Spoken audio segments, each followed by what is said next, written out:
Hello, and welcome to day 2 of Emarsys' Digital Festival Retail Revival, where we're going to be talking about the importance and the opportunity of putting the customer back into commerce. What we're looking at in terms of the agenda, we'll do a few introductions to myself and to the wider team, and we are very, very fortunate to have a huge range of speakers from a number of different places. And for those of you who are joining for the first time, welcome. For those of you who joined any of our sessions yesterday or this morning in any of the languages or any of the regions, welcome back, and very much looking forward to spending a little bit of time with you over the next hour or two, just helping you understand a little bit more about empowering commerce anywhere and really unpacking what that means, both to you, your businesses, and to your consumers. By way of introduction, my name is Alex Tinlin.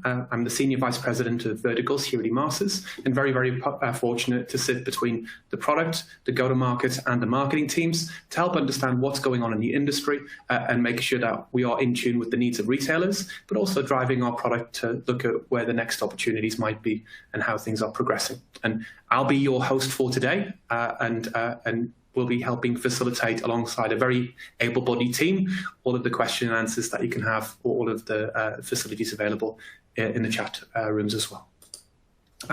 Today's lineup of speakers is both impressive and intimidating. I've worked in the industry for a long time and are very, very fortunate to be surrounded by some people that have got unique insights into many different areas of business. We'll be hearing first of all from Joanna Milliken, Head of CX Marketing Solutions at SAP, and Omar Sharon, the Chief Product Officer here at Emarsys. And then they'll be joined afterwards by Stefano Pardi, Head of Industry for Retail and E-commerce for Facebook, based in the UK. And then we've got Nuno Pedro, former product and e-commerce lead at Adidas, who's joined SAP to help lead commerce initiatives, bringing that all-important flavor of what's going on from a client's perspective to how SAP design products. And what we've also got is one of my favorite and most engaging speakers, Jan Pitlich, Manager of Analytics and Personalization at the Salling Group, joining in a panel with Nuno. And we're also delighted to talk about how we're working together as a technology community with our clients to really innovate and move things forward. So we've got a very special guest appearance from some of our technology partners, Browse, Shipit, and Trequestra, talking about how you can actually deliver on these Commerce Anywhere experiences with a really great video case study introduced by Shane Lenton, the CIO of Keep Clothing. Just before we go into the sessions themselves and a little bit of a recap over yesterday, wanted to make sure that this is something that is engaging. I think On24 is a very new platform to some people who are joining, and yesterday there was a little bit of commentary about how to get the most out of it. The windows in which you're looking are customizable. So if you want to see my face bigger, you can see my face bigger. If you'd rather see the content, then you can actually make the content slides bigger, and you will find on the toolbar an opportunity to actually engage with content that supports the sessions that you're looking at, as well as some digital downloads to share with your team members afterwards as well. So I would encourage you to make sure that outside of just the window that you're looking at to look at the slides, please do engage with the downloads and the takeaways, just to make sure that any points that really hit home and have an opportunity for you to take some learnings back into your business, you make the most of that opportunity. These sessions are designed to be interactive. I promise you, if you ask questions, people will answer them. So there is an opportunity for you to ask questions and engage directly through the On24 platform itself. But there is also a live chat on Slack, which is available to be promoted in the window there as well, with an active community of both clients, speakers, analysts, and colleagues from Emarsys and the wider SAP community that are there to help you with any of the questions that you might have as we progress. And just before going into a little bit about what you can expect from today on Mainstage and introducing some of the sessions that we've got a little bit later on today, for those of you who are joining us for the very first time, I just want to have a little bit of a recap on some of the key things that we heard yesterday on Mainstage. And for those of you who haven't had the chance to engage with it yet, I would highly recommend you engaging with the content from Sucharita, lead analyst, principal analyst for retail at Forrester. Had a really, really engaging talk talking about the importance of looking at content, importance of looking at the assets you've got in a business, and how to actually look at staying competitive in an e-commerce landscape against the all-encompassing threat and opportunity provided by Amazon. And there was also some great viewpoints there around the importance of first-party customer data, but also about the changing consumer needs in terms of the channels that they engage with you on, but also what their expectations are, particularly through things like loyalty. So I think there's some really great takeaways there as well. In terms of the client sessions, it's really difficult to kind of pick out any individual sessions that stood out. I would highly, highly recommend that you look into the lobby around the categories that most resonate with the challenges and opportunities you see in your own business and build your own agenda. Everything that was there on day one is available on demand for you to engage with, but there's already been some great feedback on the sessions from AO.com about Home Depot's approach to Omnichannel and some really engaging speakers, including the Director of Digital Transformation at Walmart, joining a panel with Coty and a number of other leading brands. And some of the stories around how people have really progressed from single channel to omni-channel customer engagement, such as Puma and My Teresa, are amazing stories. And APM Monaco talking about how they actually translated some of the personal attention that you get into store into how they approach their customers, not just through their digital communications, but through their service channels over the course of the last 12 months was a really key eye-opening takeaway for me, and I'm sure for a lot of other people as well. So all of these sessions are available on demand. And very much looking forward for you guys to engage with them. And what we do have is a number of sessions that are happening both today and tomorrow across different time zones around the world. But the moment that these things have gone live, they're available to you for you to watch on demand. So I would highly encourage you to register for the session that appeals to you most. If you don't have the chance to watch all of it, you will be able to have access to that on an on-demand basis to suit your own schedules in what I know is a very busy time for everyone when it comes to consuming digital content.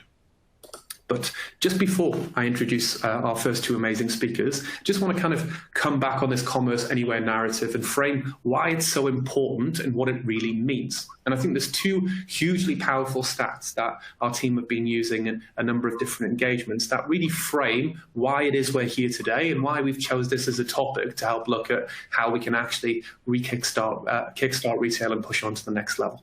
The first stat being that 73% of consumers are using multiple channels before they make a purchase. This isn't a new stat, but it's the percentage has increased dramatically over the last 12 to 18 months. But I think one of the most interesting stats is the channels and also the devices upon which they're engaging is changing as well. So 60% of consumers in Q4 last year both began and ended their purchasing journeys from discovery right the way through to purchase on a mobile device, which I think is a really, really powerful stat when we start looking at the number of channels in which we can market, the number of channels in which we can engage, and the number of different devices upon which our clients are engaging really makes us think differently about how we're going to build our businesses and how we're going to provide the predictable, profitable outcomes that our businesses demand, but those highly personalized customer experiences that your customers expect by really looking at how you bring commerce to the customer rather than bringing the customer to your commerce website. And just talking about how we're answering some of these challenges and how we're seeing them as opportunities here at Emarsys, what I'd like to do is to now introduce Joanna Milliken, General Manager for Marketing Solutions here at SAP, and also Omar Sharon, Chief Product Officer at Emarsys, who are just going to talk a little bit more about what's going on. Good morning, Joanna, who's joining us from Indianapolis. Thank you for having me. Absolute pleasure. And good afternoon, Omar Sharon, who's joining us from Vienna. Hello, Alex. Hello, everyone. Over to you, sir. Thank you. Thanks a lot. So it is really my pleasure to be here on this virtual stage and talk to all of you about product innovation that is really about empowering marketers such as yourself to do a great personalization to your consumers. We will start, as we always like to start, with the question of why. Why are we here, all of us? We are here because 40% of the population on this planet, of the humans, actually they appreciate personalization. They will, once you are personalizing to them in a proper way, they will reward you with more purchases and with higher spend. These people's brain, 40% of them, it's almost half of the people, actually just positively react to personalized communication. This is a lot of value to actually unlock. The challenge is that doing personalization correctly keeps getting harder and harder as time goes by. For two reasons. One is that the technology landscape gets getting more and more complex. There is more things to do, more things to connect. And on the other hand, the consumer expectations keep getting higher and higher because everyone are progressing with this planet, of course, and they all see great experiences from your competitors, from the products they use, from games they play, and the level of expectation just keeps getting higher. If we zone into how it happened in our industry, if we look on the left side, 12 years ago, 13 actually, this is how email looked like. It was one channel, hello, first name, last name, kind of personalization, a few maybe generic segmentation around gender-specific product, etc. That was personalization. Today, 13 years past, the level, both of the complexity of the technology and the expectation, has grown exponentially. So it is now about omnichannel messages, not just one single messages. It's about AI-driven content for product recommendations or for incentives. It's use cases that are very tailored. If it's replenishment or backing stock, new in stock, it's geo-targeting, and loyalty. All of these different things needs to come into play in an orchestrated way and really hit the inbox of any device or channel in a perfect way for this to be considered good quality personalization. It's hard to get there, but this is why we are here. We are here actually as a software in order to help you, the marketers, to really achieve that level. And if you do, you're able to unlock the value from people. Now, that is why we believe that we are here in order to help you accelerate your business outcome with personalization.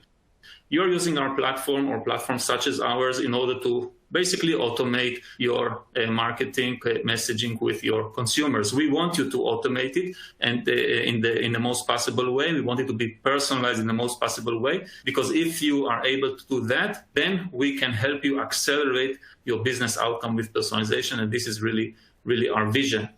And we are also measuring how good we are at doing that, of course, because in this line that you see here, this interesting lifeline of ours, of Emarsys, actually shows how many purchases happening in the planet are attributed to Emarsys campaigns, or basically attributed to the actions that marketers using Emarsys are performing. And you can see that this trend line is growing. By the way, the spikes is the Black Friday activities you see every year. And this is not only the growth of Emarsys that you see here. Actually, the angle of this curve is how good Emarsys is and also how good the marketers are with making powerful consumer personalization. So more and more of it is impactful. And the key to unlock this curve or the angle of this curve is how good the product is. And this is where we want to share with you our deepest challenge. Not only Emarsys challenge, not only marketing industry challenge, the whole software industry challenge is around adoption. It's not about creating more and more features and putting them in the box so you can maybe use them, maybe not. It's only which ones that get used at the end of the day are that matters. And this is where we break our roadmap and our way of thinking into three very important themes that are driving adoption. Accelerate means time to value. How fast and how effortless you can actually adopt all the features around personalization that we could provide. True one-to-one is around the personalization, which means more and more use cases, more and more features that we are putting in the box. We want you to have more to adopt from, bigger selection to fit your business that you could choose from. Faster and more to adopt from, and measurable impact means that whatever you adopt means that this is impactful. It means that it drives your business. These are the three themes that we are looking at, and we are measuring how good are we with each one of these three things, and this is how we are driving our roadmap as well. It's not a feature factory race in this industry. In order to be good, you need to really think, how can you develop features that will end up getting adopted at the end of the day to create this impact? And we are measuring this, and this is really what we are about. Now, let's look at how we transfer this to use cases that you can actually use in the modern application of today. So we look at a complex use case that could actually wrap around all these three themes in one, which is a price drop, for example. In order to do a price drop correctly, it's very complicated, which I will show in a second. But if you can do a price drop, looking at analytics, you say, hey, I want to do this. Then you click a button. And then with the minimal effort you can, the program and the segments and the campaigns actually get created, and you can activate it fast. It means that it was faster time to value, it was very highly personalized, and we know that price drop is a very impactful use case. So all these three themes are actually unlocked with feature developments like this that we are making, all with one objective in mind, to make sure that those cases are actually adopted. Just like price drop, we will have back in stock, low in stock, new in stock. These are all use cases that we are adding to the platform in a turnkey way. Wish list, abandoned carts, browse, and actually 60 more types of what we call tactics, connecting to analytics and strategies that you can activate. And by doing this in the less time possible, in the most personalized way possible, and to make sure that whatever we do is ending up to be impactful for you, we believe that this curve would rise. Just to drive this message home, if we look at the complexity of before and after, to do something like this, like a price drop, you need to really do a lot of heavy lifting. It is possible. Many people have done this way in other platforms and also in Emarsys way before. Our challenge as a product is to productize it, to make it easy to use and to make it impactful. So before, you had to load all the web browsing behavior data, catalog data, purchase data, put some queries behind it to combine all of this to some views. Whoever viewed something that their catalog price has been dropped in the last 8 days, let's put it all in a message and put it together with, you need some IT to put it up, but you can do it roughly in around 6 months. But this is where we come in, and we actually productize this whole heavy lifting into clickable use cases. And we also make them easier and easier as we can when we are measuring one thing: how much of this are you adopting? And just to prove this is how it looks like in our life, in product management life. And I'm really exposing the full beauty of our work here for you. We are measuring how good are we with making sure accounts are adopting automation. So we are now know that we are on 61.1 curve. It's a good rise from 55.9 a year ago, and we are on this path. How can we make it even higher, easier, better, more impactful? Same for personalization. How many accounts are adopting personalization? What's wrong with the ones that don't? How can we improve it? And also the Omnichannel. How many customers are using Emarsys just for more than one email? All of these curves are going up, and it's a journey. And all these little improvements we do between releases is what make these curves go higher and higher. And that's actually our focus. With these three themes that I mentioned, time to value, true one-to-one, measurable impact, this is what will make these curves move up. Speaking of measurable impact, also very important for us is how impactful, and this is a relative number from all of the purchases that we are collecting, the ratio, the impact ratio of Emarsys. So you can see now that Emarsys is driving 17.4% of the customers of the purchases actually happening in our customers' store. And we want to see how we are improving that all the time. How can we make it even more impactful? So we are luckily, or let's say thankfully, we could say that we have grown it from 15.9 to 17.4 in the last 2 years. So it's a journey, and we really are, let's say, happy and feeling lucky and privileged to be part and partnering with you, our advanced customer, in bringing this curve higher and higher. So, and again, these three themes is also what's driving our roadmap. And you can see it here: time to value, the initiatives we have around time to value, measurable impact, which initiative we have around measurable impact, and also for true one-to-one. And it gets very, very detailed, a lot of projects behind each one of these things. Actually, you're all welcome to just Google Emarsys roadmap and check it out. All of these projects are there in a transparent way. We are very proud to be transparent with our roadmap and plans. And also you can collaborate with us, and you can sign up to be pilots of any one of these features. So in this talk, we will actually dive into each one of these themes and show an example from each of this wide list of projects. So I'd like to hand it back to you, Joanna, just to reflect back on the opening and the challenges of the industry as you see them in SAP CX. Yeah, well, thank you so much again, Omer and team, really, for having me today. I am responsible at SAP for the marketing product portfolio, and we are just so excited about the product vision and strategy and the amount of innovation that Emarsys just continues to deliver. And it's just such a great complement to the overall portfolio. So we have commerce products and Sales Cloud and Service Cloud, and really bringing all of these omni-channel personalization solutions is again, just a great complement at SAP.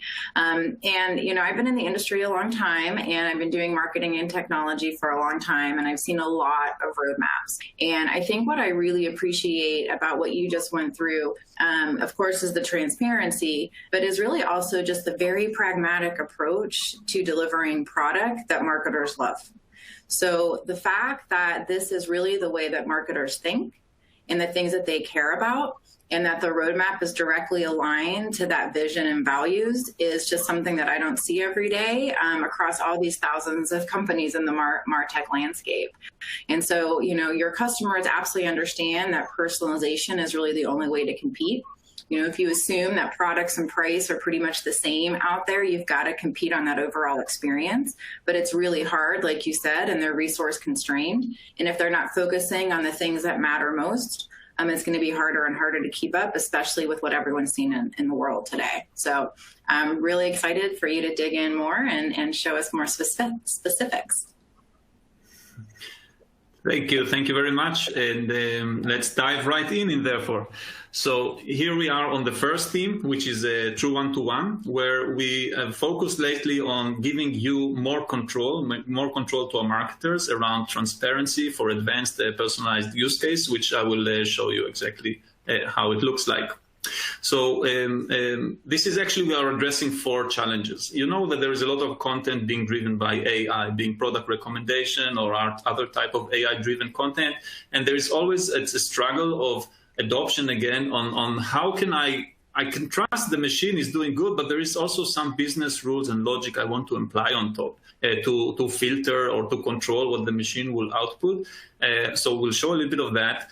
How this can also translate into flexibility in the design of this output, some transparency, so you'll understand the results of this combination of AI and business rules, and also even supporting multi-language and all sorts of use cases that makes it, again, sometimes those are those details that make it a little bit harder to adopt on a wider scale. A little bit of slide work, and then we will show some live demo of this. So the first aspect is what we call personalization rules. The challenge with personalization rules is that you have a use case you want to deliver. For example, you want to show now all of the most popular dresses that are above 100 euros in a specific block in your campaign, because you believe, as a marketer or your marketing team, just believe that this piece of content is now what will work well and you want to push. So there is a simple rule you want to do, and it's very hard to do it because you need either you do it manually, and that's, you need to know what are the best-selling dresses and just configure manually, just pick up this content and change it maybe every day or every week, or you can, if you have access to more sophisticated IT, to create some queries and create relational data and views, so you can drag and drop or just put them in queries into your campaigns. This is possible, but it's more effort, of course, and every time you have an idea, you need to call these guys, and it might take a couple of weeks from idea to launch. So the solution that we are actually coming up with is replacing all of this manual work with an easy-to-use marketer UI, where you can configure easily those rules and you can personalize according to what you feel is the need of that specific campaign, or let's say of the now, and without relying on IT, and really you can react fast to ideas. The next thing I would show you is what we call new in stock. This is an AI-driven type of content, which is very, very, let's say, innovative, because if there is a new item that comes into stock, it has no history at all in terms of behavior history in your website. So how would you know who are the people that will be attracted to it? How would the machine even know who are the people that will be attracted to it? Because there is what we call recommendation blindness. No one has yet to browse this item, and you don't want just to blast it to everyone because not all people would be interested in this specific item. And you also want to automate this to happen every day. Let's dig a little bit deeper to what recommendation engine blindness is with the cases of new in stock. As you can see here, when in this email slide, is that every time an item is browsed or put in the cart or purchased, the machine actually starts to make connections, and it makes connections between items in the catalog, and it knows that similar people like similar products usually, etc., and it builds this net of relationship between products. So when someone is browsing something, the machine would know what to recommend based on all of this browsing history of all of these items. But what happens when a new item comes and has no his behavior logging or tracking history at all? The machine doesn't know to which products to connect it to. There is some manual ways to kind of overcome this, maybe with tagging a lot of items in the catalog in a very, very particular way. But this is not, again, this is not something that would scale. So this is where machine learning comes in to our aid, and which I will show you really quick. So let's say a new item came into the stock yesterday, and what we are doing, we apply machine learning, actually image recognition machine learning, to decipher what this product is. In a way, the machine can convert the pixels of this product, the image, to tags. That, for example, this dress that you see here, it gives it a score, how much of a clothing item it is, how much of a dress it is, how much blue it is, aqua theme, daily dress, whatever, a lot of tags. The machine just spits this out after understanding the image, fully automated without any human intervention. And it didn't do this just for new items, it also did it for previous items, and he tagged all the items in the catalog actually are tagged in a similar way. And the historical items in the catalog, which people have browsed, actually the connection is done not between the products themselves, but between the tags. So now when a new item comes and we know the tags of this item, we know which people are already attracted to previous tags. Therefore, we would know who are the people that are likely to be interested in this new dress.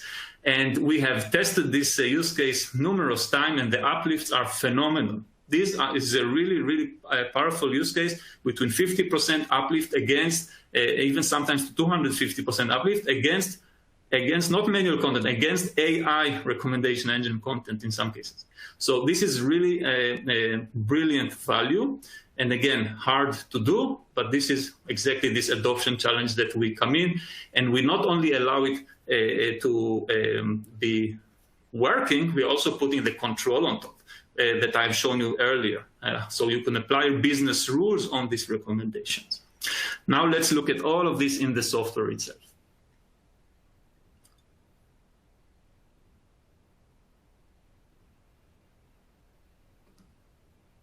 So we are in the UI of what we call personalization rules, where you can edit and create new rules. We have two types, global popularity or visual similarity.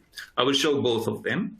So if we go to global popularity, this is basically a logic that brings out, we can give it a name, all of the popular items that were purchased or viewed in the last 30 days in the store. So all of your catalog items are now listed here. These are the top popular items.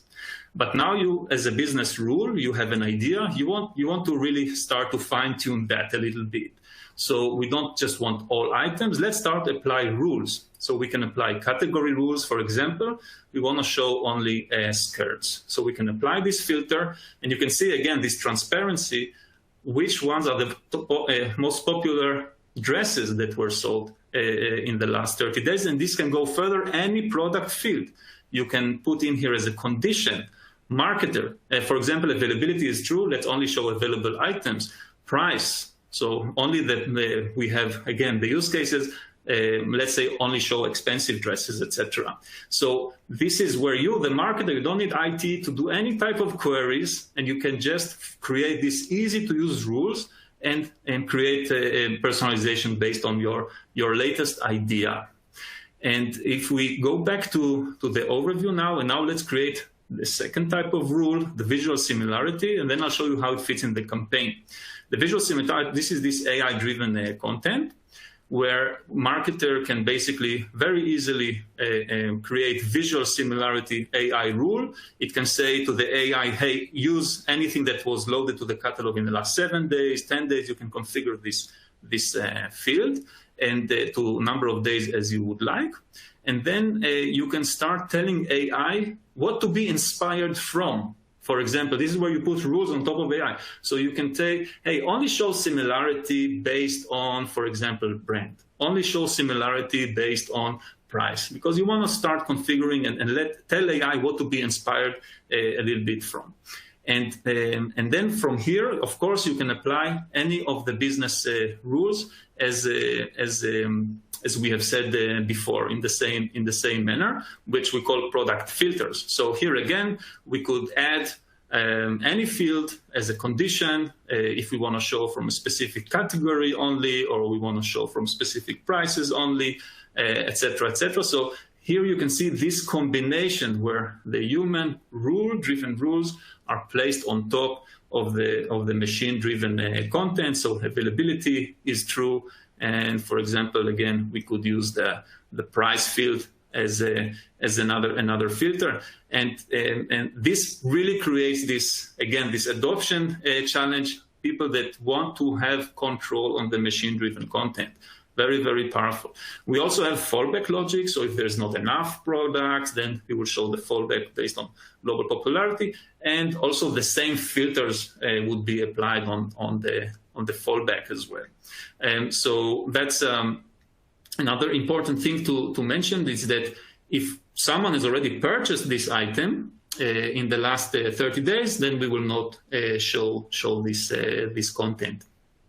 Each one of the rows you see here is actually an adoption blocker that we have learned together with pilots such as yourselves, what stops you from using this feature. And now let's see how it is looked inside the campaign.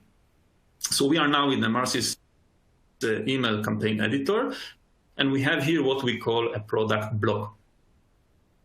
This block is quite special. You can flexibly design it however you want, but you can choose the content. Which recommendation rule will drive content to this block created? You choose how many products to show. In this case, we chose 8. It means that this row will repeat, has 4 items in it. It will repeat twice, and it actually will automatically repeat as long as the number we have set that it would show. It can be 1 in a row, 2 in a row, 3, 1 big, 1 small, doesn't matter. And what we see here is that the tokens for the personalization can be any field from the catalog, and also supporting multi-language fields. So if you have a catalog with fields in various languages for title, etc., then automatically the relevant token will be chosen. And we can see here the preview, how it would look like. So you have full control how such a program would look like for a specific contact. So this is for a specific individual based on his browsing, what he would see. And same goes for the test mail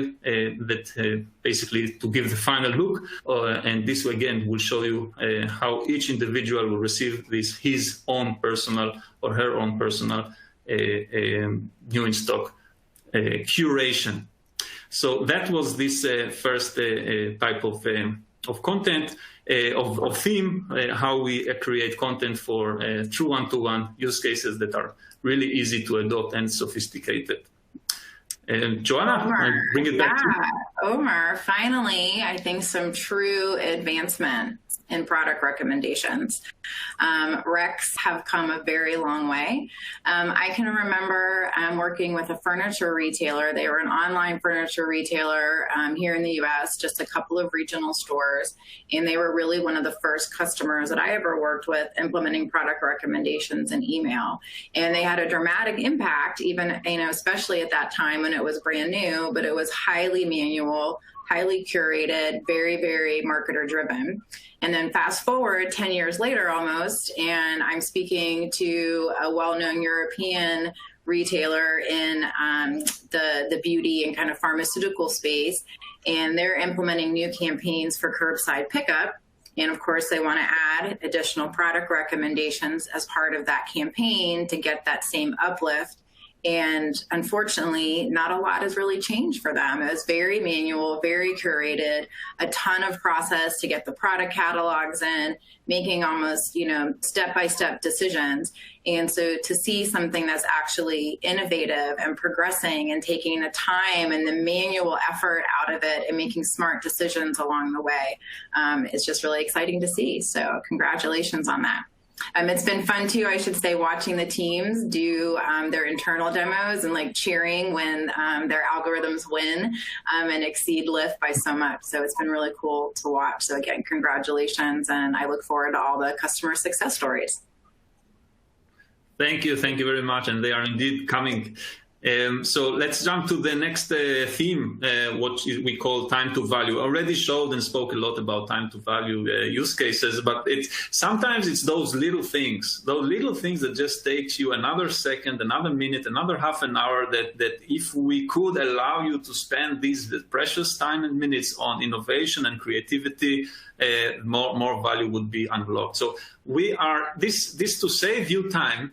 This is really a missionary thing for us. So I will show you now like a short reel of time-saving innovations that we have done, and it's those little things and improvements. So, for example, campaign template update. So, in order to update before, let's say, half a year or something like this, when someone updated the template, they had to go to each one of our campaigns and basically select the campaign, click on a button that says, yeah, changes have been made to the template, save, done. Not a lot of work, 3 minutes per campaign. But if you have 30 campaigns or 10 campaigns connected to this one template, this is half an hour of work that basically you don't feel so intelligent when you do that. So we have created this automatic campaign update feature. Once a template update has been done, we allow the marketer to choose which campaigns they would like to be updated.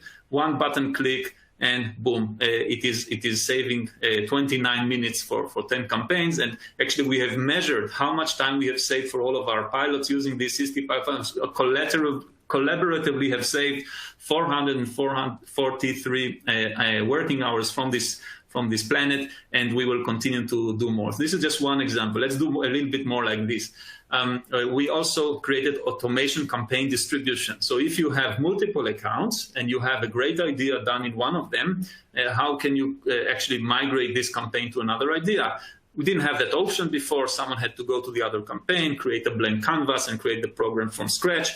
Can take around an hour and a half for each campaign. We have created an automated campaign distribution feature where you can simply select the target account, and the campaign is going to be dropped there in a minute. So saving you an hour and a half per campaign on average. Another one, quite innovative from a different angle, is around billing. So you are receiving a letter of the Emarsys bill every month, and now you need to go and figure out and validate if this bill is correct. So you go to different channel reports and etc. And you check out the numbers there, and you want to say, yeah, this is correct, makes sense. At the end of the day, you might need to pick up a phone call to your success manager to figure some things out. We want to take that hassle away from you as well. So we put in the interface a fully transparent billing, what we call dashboard, where you can see all of your invoices in a digital way. You can see all of the consumption metrics here, including where your allowance limits are, and you can predict if you're going to be over, etc. And really digitizing this process so you can immediately figure out the invoice justification, let's say.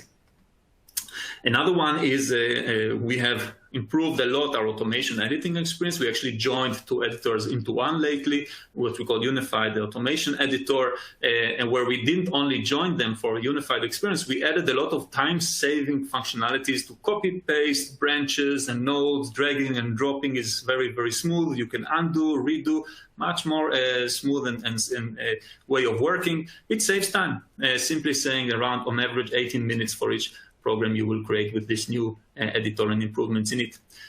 Similar way also for the segmentation editor. So to create combined segments before, and let's say you have a very complex combined segment and you want to create what we call nested, you have to create a segment, and then combine them in one segment, and then combine the combined segments in order to create some sort of a nesting behavior. So in our new modern a segment editor. You don't need because we have nesting as a feature built in, so you don't have to create this middle layer combined segments, for example, thus saving you around 35 minutes for a complex segments. All of these things are really there to help you focus more on what you do best, which is creative and strategy, and let the machines do things automatically where they can. Similar, another thing is notifications, where we are saving time, or let's say saving concern, that you don't need to go into the user interface all the time to see if everything is working okay. We have a notification center where you can register yourself or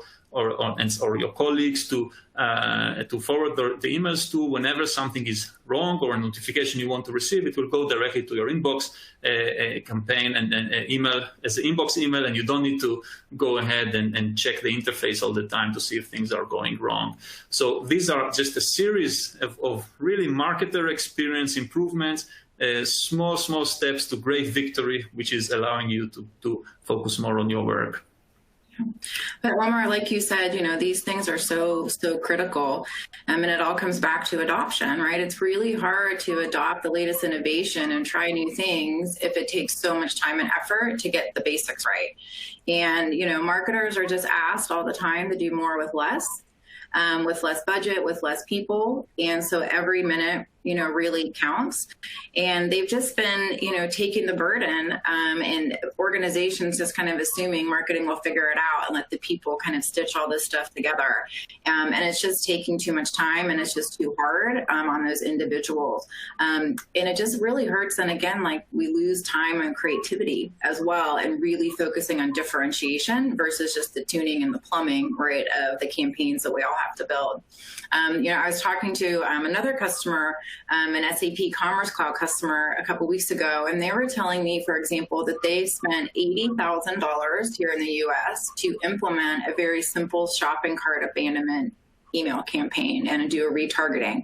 That's one very standard campaign, and that's a lot of time and money in order to implement that. And so having all these pre-packaged and simplified solutions that marketers can go to market with quickly, and they're not as dependent upon IT and all these other areas, and that every minute, like you said, even just updating a campaign across all those business units takes a lot of time and effort. So this is something that I've always just been very passionate about, because I think that the technology is there and we can make marketers' lives a lot easier. So I just love this focus that Emarsys has. Thank you very much. It's all about the experience. Happy people create the better marketing. That's right. What we say. That's right. Okay, so let's go to the next theme, measurable impact, where we are empowering the marketers to understand the impact of their campaigns on the business strategies that they are making. So we have made it easy, we've made it very personalized, and now it's about to see if it's working. So we have we want to show a little bit how we think around this. The hierarchy of analytics in general, there is the global business objectives that you are reporting on. This is revenue, could be active customers, or any other objectives you have. And probably you are not using Emarsys as the main reporting platform in order to do that, and that is absolutely fine. What is unique about the audience-specific strategies that we have that are contributing to these high-level objectives. So if it's about revenue, the audience-specific strategy could be converting leads to make a first purchase, first-time buyers to make a repeat, active customers to stay, defecting to come back, and any other audience-specific strategy, because it's a specific people type of analytics. It's not overall business analytics. And once you figure out those strategies and you figure out the people behind, you want to know the impact you are making on that strategy. So from the people coming back from defecting to active, how many of them came back because of your campaigns? And also the insights, from which campaigns is your impact increasing or decreasing, and suggesting the actionable tactics on how to improve your impact on all of these strategies. This is where the Emarsys parts are coming from. Not the all high-level objectives, but the audience-specific strategies, your impact on them, and insights on how to improve. And we highly encourage more and more adoption of this let's say, analytic mindset. I'll show you a little bit how it looks like.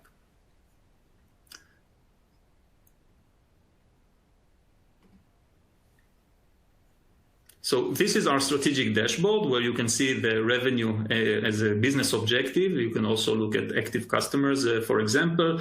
And here comes the strategies that are supporting this business objective. Audience-specific strategies like a library of them, like reducing customer churn, is winning back defecting customers. Those are specific people that are defecting. How good is the business winning them back compared to last year, for example? But another strategy could be based on another audience. For example, increasing revenue from platinum customers. This is something that is a different audience behind this. Is active customers, this is platinum customers. How good are we with getting more revenue from them? In order to do that, we need to score and understand which audiences exist and which customers belong where. So in our customer lifecycle module, we are basically loading all of your purchase data, and we score all the individual to leads, first-time active, defecting, and inactive customers, and put them in specific audiences and groups that will drive those strategies. Also, we are scoring them based on their spend, like low spend, normal, silver, platinum, etc. We do this based on RFM modeling, and we also expose and show to you how your data looks like the recency distribution, what are the recommended thresholds between one stage to the other, which you can change, so 27 days from active to defecting, 72 days from defecting to inactive, and so forth. Same goes for the other parameters that we have in the RFM, for example, the monetary analysis. So this is distribution of spend and what makes a small spender as a normal spender and the platinum spender. What are the thresholds between them? We do this calculation every day. But what is very important is that the data behind it is in good quality. Is there is a problem with the data of purchase data? It can really mess up the whole strategy and audience scoring. So we have a very, very self-served data quality monitoring where we do dozens of different checks, automated checks on purchase data. And we allow, if there are errors, we show it. We allow you to export the erroneous rows. And you can even subscribe and set thresholds to receive any problems with such data to your inbox, so you can forward to your IT people if something on the data you load to us has an error, so they can fix. So now that the scoring is there, the data is clean, we can go back to the strategic dashboard and understand the impact behind the strategy. So if you drill down to this strategy, reducing customer churn, we can explore it. So the business in the 1st of June has brought back 1,444 customers from defecting. Compared to last year, it's a great improvement. But what was your impact on bringing these people back? This is what you can see here. From these 1,400 or so customers, 443 came back because of your campaigns. The rest came back in any case. But those people came back because of your campaign and what we call your impact on winning back defecting customers. In this case is 44%. How we do that?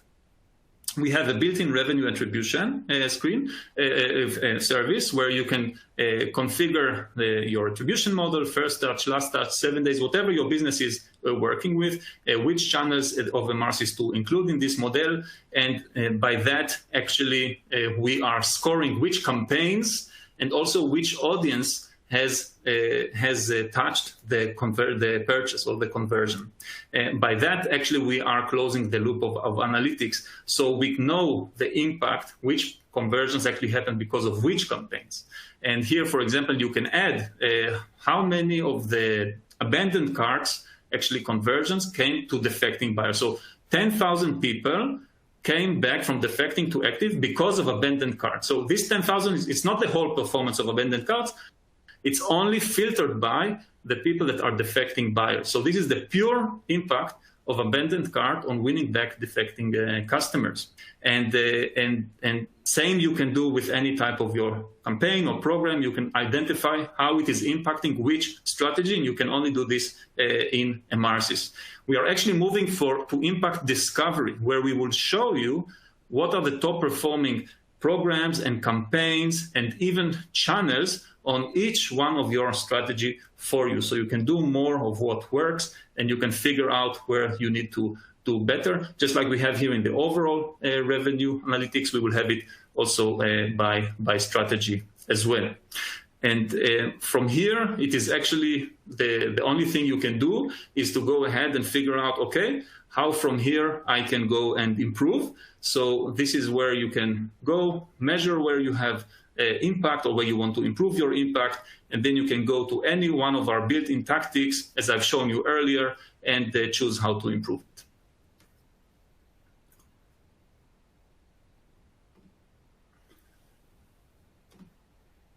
And a few more things we are doing in addition to what I have just shown you is around the flexibility. So we are working now to allow marketers to flexibly create more audiences, and not only the audience that we are delivering in the box, but more audience to really tailor them or create new ones to fit your needs and to, let's say, create your own strategies. And also flexibility around the conversion itself. Not only purchases could be considered conversions, you could actually choose specific type of conversions, or maybe engagements such as subscribing to a VIP or registering to something, etc. You could choose the conversion and actually build your own strategy eventually with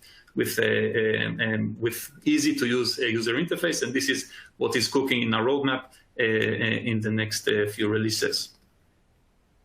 Another thing we were showing retailers today with the rebirth of offline physical world retail that we are experiencing is also a new refurbished store reporting, where easy interface where people could see the performance of different stores and compare them against each other, and also measure out how their impact on this store is.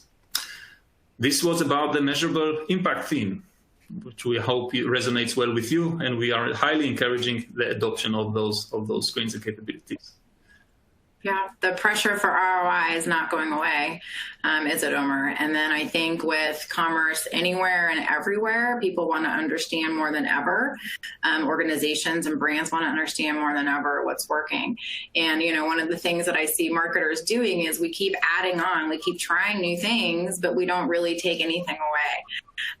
And I think being able to understand what's working and what's not, to get that focus, again, back to resources and time to value and all of that, is just critically important. And what a huge, huge advantage to have that insight and understanding on your audience and the channel and everything else just built in and just part of your overall product framework. It's really pretty remarkable. So I do agree with you. I hope everyone takes full advantage of that. Thank you very much. And we know it is a transition people have to make to do reporting on such things inside basically the Emarsys or inside the marketing platform. But there is unique views to this data that only the marketing platform would have, which is the audiences, which is the campaigns, which is those things. So there's really a lot of value there. And thanks for these notes as well. This was more or less a wrap up of the tip of the fork, what we wanted to show you from product. And of course, there is a call to action here. We really we cannot say it more. The way we have gotten here and the way we plan to move forward is by partnering with our marketers, and this is how we develop great things together. And we really want you to join us and become what we call a product pioneer.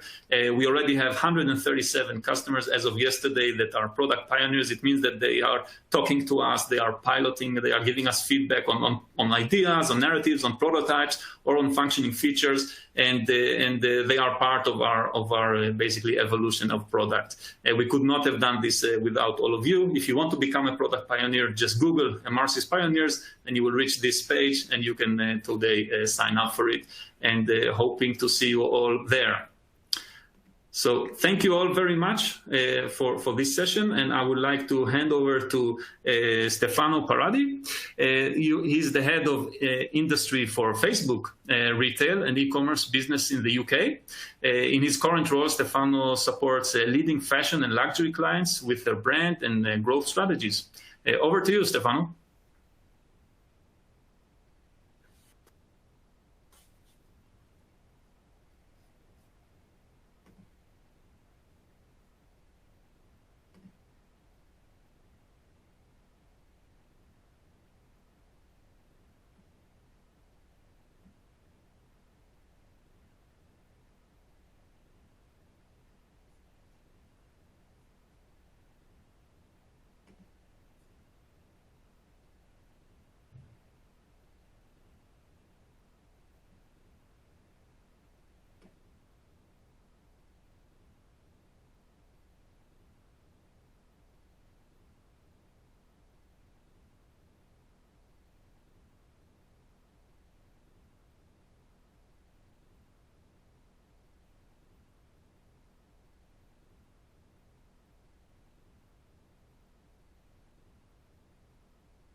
Hey, everybody. It looks like we're having a small problem with the audio. We'll get that straightened up, and welcome Stefano back here in just 1 minute. Thank you for hanging in there with us.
Hello, can everyone just check if you can see or hear me? Apologies for this. You're back with us, Stefano. Thanks for your patience. Oh, thank you. So thank you everyone for your patience, and apologies for the hiccup. I guess it's the beauty of technology these days, working for Facebook. I guess I should know.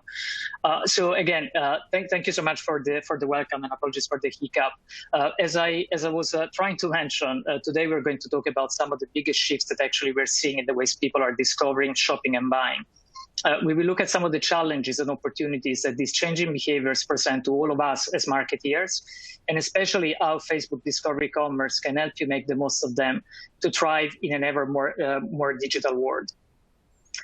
So I wanted to start the session with a question that is around how have you ever seen a product on Instagram or Facebook that sparked your interest even though you had not heard of it before? So that is what we are calling Discovery Commerce. And when was the last time that you actually searched for something that you needed online and you bought it? This is something we do very frequently, and I'm assuming you have done it very recently. And this is what the way commerce has typically played out online. It is all about capturing intent. But this only works for people who already know what they want. And what about the people who don't know they want your product yet? How do you reach them? A few weeks ago, I was on Instagram when I saw an ad for a new running accessory that would allow me to attach my phone to my chest. And I don't know about you, but I've always struggled with carrying my phone when running. So this product was the perfect solution. I was a very happy runner in a matter of days after completing the purchase directly from my Instagram account. So what is the opportunity here for brands? You don't have to wait for a customer to think of your brand or one of your products and decide that they want it. You can take the product to them, closing the gap between content, culture, and commerce. And by finding new audiences through machine learning, you can drive incremental sales that marketing would normally miss through demographic targeting or retargeting alone. This past year has seen sweeping shifts to the ways in which we live, we work, communicate, and shop. And central to so many of these changes has been technology. But the question I know many of us are asking is, what is next? Which new consumer behavior will persist in a post-COVID world? And how, as marketeers, can we set ourselves up for success in the long term? It seems clear that in the coming years, we'll be facing a very different marketing landscape to what we have seen in the past. And I'd argue that we are on the cusp of a new golden age for e-commerce that will make e-commerce more creative, more profitable than ever before. Today, I want to look at three essential new marketing behaviors. Firstly, as media has accelerated, smart brands are challenging traditional approaches to audience planning. Secondly, as people become increasingly comfortable shopping online, brands are challenging shopping conventions, even in the more traditional industries. And lastly, to rebound from recession, brands are embracing new opportunities like discovery commerce. Let's talk about challenging audience planning stereotypes. Much has been written about how COVID-19 has brought about an acceleration of 5 to 10 years. Things that were already happening have happened much faster, and things that may not have occurred have now happened. Across Europe, mobile reach and time spent per day have equaled or overtaken television in many markets. It is now the mainstream, not just for teenagers and millennials, but for every adult, with the fastest growth seen in the age group 35 and above. So what does this mean for marketeers? To give brand the best opportunities to find new customers and drive growth, advertising must become ever more consumer-centric. And for this to happen, marketeers need to challenge audience stereotype and close the marketing gap between consumer media behavior and advertising. Now more than ever, clients and agencies need to reassess their legacy media behavior. Let's look now at shopping conventions that are being challenged. A 2021 report by McKinsey found that 60% of people across Europe have changed their habits in terms of the stores they shop in, the products they buy, and the way they shop. And in a recent research by JFK, 47% of online shoppers said that the internet is making them more spontaneous or impulsive in their shopping over time. We have moved from going shopping to always shopping. We will soon be living in a 50-50 retail world, one that is 50% digital and 50% physical. Across Europe, more than 57% of people now expect to buy more online than they do in store. And the over 40s are adopting mobile commerce at a faster rate than any other age group. One of the questions we are asked the most often is, which new behavior will stick? And the evidence is clear. Digital purchasing is here to stay. In the UK alone, digital sales now make up over 40% of all retail sales, excluding grocery. And this is the highest proportion ever recorded. So what should marketeers make of these changes? I'd argue that the role of marketing has never been more important because it is up to us to facilitate frictionless consumer journeys along the marketing funnel. Building on Byron Sharp's book, How Brands Grow, it is clear that marketeers must not only make brands easy to buy via physical availability, but they need to embrace digital availability too. Now, let's talk about the third essential behavior, embracing new opportunities for business growth. Just a few years ago, Amazon's dominance of e-commerce seemed completely unshakable. But as e-commerce exploded in 2020, other players saw massive growth too, including the likes of Walmart, Target, Mercado Libre, and Shopify. And Shopify is a great example of e-commerce democratization. Across its platform, it reported $120 billion in consumer spend, as more and more businesses set up their direct-to-consumer offerings. In the last 12 months, search has also diversified. The funnel has widened, with people looking beyond the usual suspect of Amazon and Google for new places to buy the things that they need. We are doing our bit to democratize commerce too here at Facebook.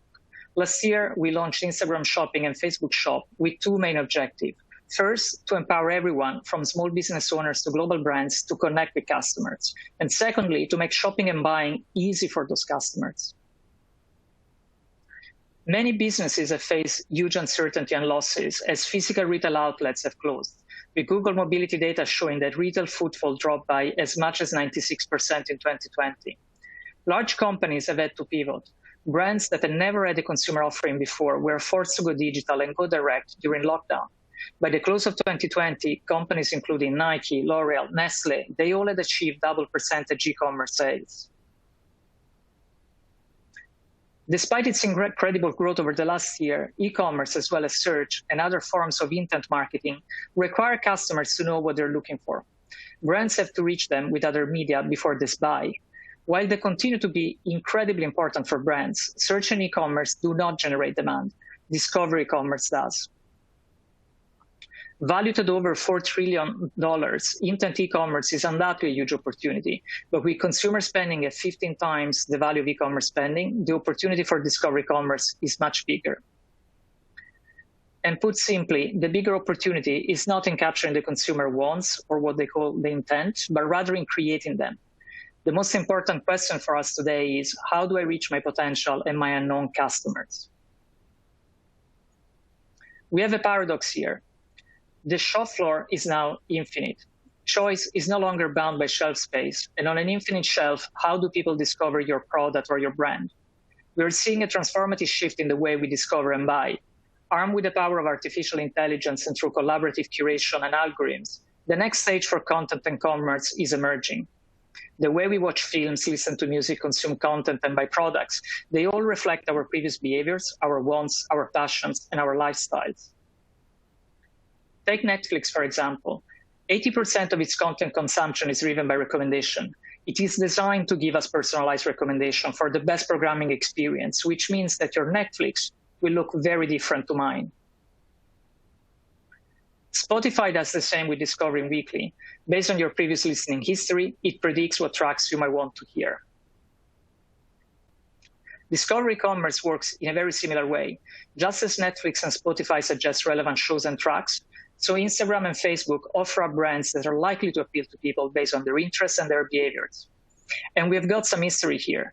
Facebook news feeds defined the personalized format almost 2 decades ago, with an infinite stream of updates based on users' interests, putting us in a very strong position to answer the product discovery marketing challenge. Like news feeds, Discovery Commerce is a fluid, continuous system that improves over time as our platforms get to know the people who use it.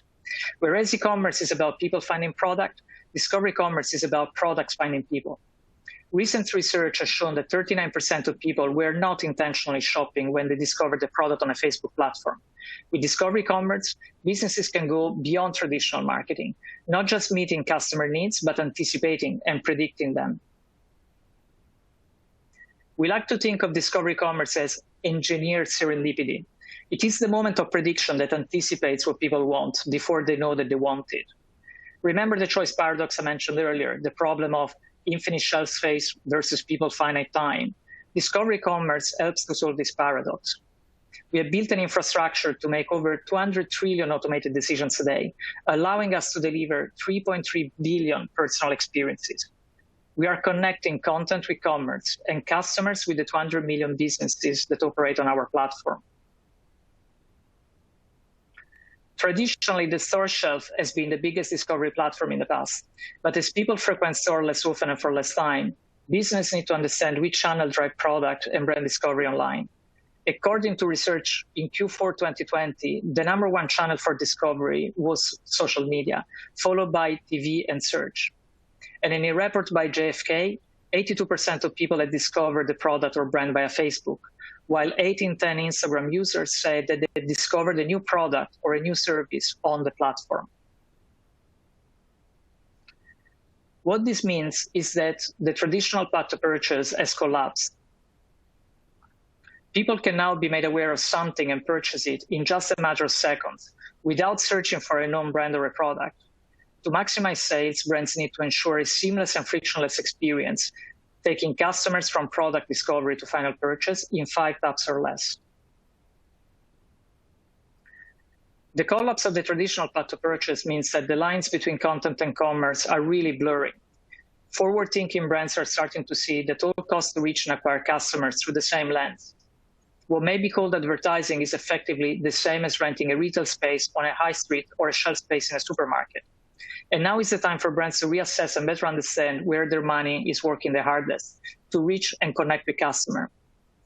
They also need to consider 2 quick questions. First of all, how do people decide what they want? And this is all about discovery. And secondly, how do they get it? And this means brilliant logistics and delivery.